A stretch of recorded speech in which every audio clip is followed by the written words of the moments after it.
Hello kids, Fish Guy here again, and what we're going to do today is we're going to continue with habitats, and we finally came home. We're going to do the habitat in Montana here, okay? I moved to Montana because I loved this place many years ago and I have never regretted it.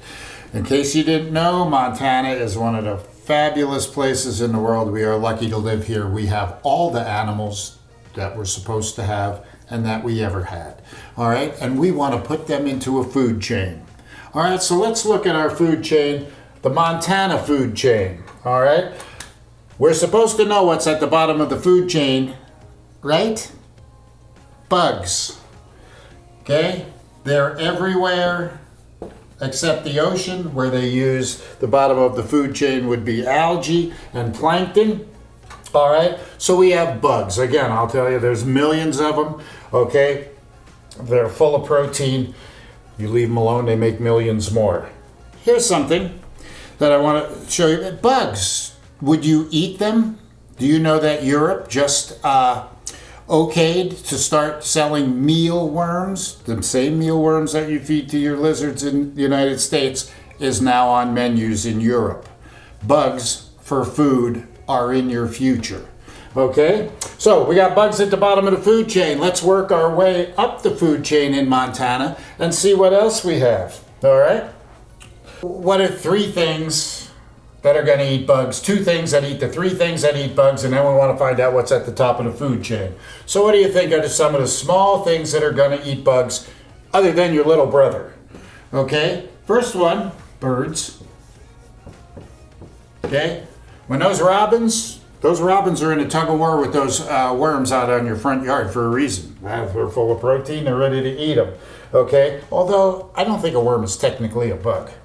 Okay, it's not technically a bug. But birds eat a lot of bugs. All right, then again, just like before, we have frogs, snakes. Those buggers are everywhere, snakes.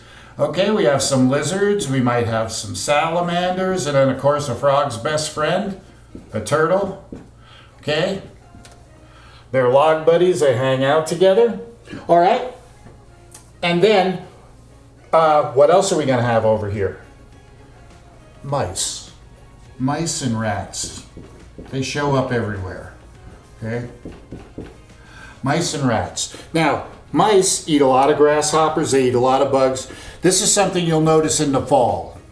If you go outside to your patio or maybe in your garage, you'll see a grasshopper, but there's no grasshopper. There's legs, there's wings, and just parts of a grasshopper. That is a mouse. A mouse will eat the grasshoppers in the morning or at night. Mice generally feed at night. Okay, and what's that? That's when it's cold for the grasshopper. The grasshopper can't jump. You can't get away. They're easy prey. So when you see wings and legs of a bug on your patio or your sidewalk, that's a mouse that's eaten all the good parts. Okay? So now we're going to move up the food chain. What do you think is going to eat mice, rats, frogs, snakes, lizards, turtles, and birds? First of all, bigger birds. We're going to have eagles. We have ospreys. We have falcons. We have hawks. And who are we missing? Owls. All right, so we got a lot of big birds in Montana. And don't forget about herons.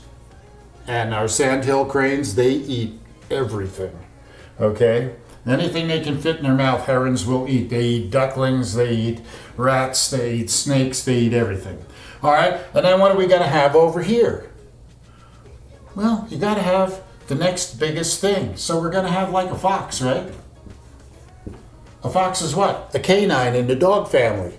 What's another animal that we have in Montana that's in the dog family? Coyotes. Okay?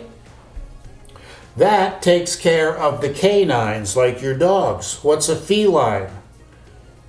Cats. What cats do we have? We'll have bobcats.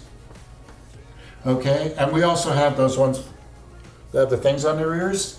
Those are called lynx. I've never seen a lynx in the wild or a bobcat. I've seen 7 mountain lions, but I've never seen a bobcat. Everybody I know has seen one except for me. And I've never seen a lynx, but I was driving home one day on the South Side Road in Missoula along the Bitterroot River, and there was a lynx. And I thought, what a great opportunity to see an animal I never saw. So I was really, really excited. I stopped the car. I'm sitting there. I'm watching them. You know, I don't want to scare them away. And then another lynx shows up. And I'm thinking, a pair of them. How could I get so lucky? And then a guy shows up, taking pictures of him. And he's standing right next to him. They were his pet lynx. And he was down at the river taking pictures of them. And here I thought I saw some wild ones. But it was even almost better than seeing a wild one because I could actually go up and pet these animals. And if you've ever seen a bobcat or a mountain lion or a lynx up close, they are the most beautiful animals. They have beautiful eyes. Their coats are just gorgeous. They're really something to see up close. I did get to see a mountain lion up close one time when a friend of mine said that he picked up a mountain lion he thought was starving. He told me he had a mountain lion in the back of his truck. And I looked in the back of the truck, and on the other side of the glass is a mountain lion looking at me. It was a starving mountain lion. I told him take it back, put it back where he found it, and he did. Which kind of gives away the top block here. Obviously mountain. What do you think's at the top of the food chain? Is it mountain lions? Is it bears? Is it humans?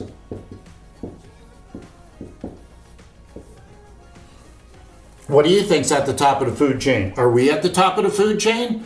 You want to go head to head with the grizzly bear? Does that make you at the top of the food chain? Okay. A mountain lion? You think you're tougher than a mountain lion? You ever try and find your cat in the house when it doesn't want to be found? And then when it does, it scratches you? Yeah, your cat weighs 8 pounds. A male mountain lion weighs 160. Imagine if he goes like that to you. Okay? So in the outside, there's bears, mountain lions. We also have wolves, but I kind of put wolves in here because they really haven't been known to attack a human in Montana. Bears and mountain lions will occasionally. I'm going to make a video coming up next about bears, s'mores, and you. All right, and that will explain our relationship with bears. But humans are at the top of the food chain. All right, we're smart, we have the tools. All right, bears and mountain lions, they live in caves. We have beautiful homes to go to. All right, so the top of the food chain is bears, mountain lions, and wolves because they are our top predators in Montana. They are generally not a threat to us. When I explain about bears in the next video, I will show you that they don't want anything to do with us. We just caught them on a bad day or in a bad situation. So, again, bugs. Okay? Here's a fact that I want to share with you. 50% of bugs come from water in Montana. The other 50%, or the other half, come from land. Here's the really interesting part. In Montana, only 2% of Montana is covered in water. 2% is covered in water.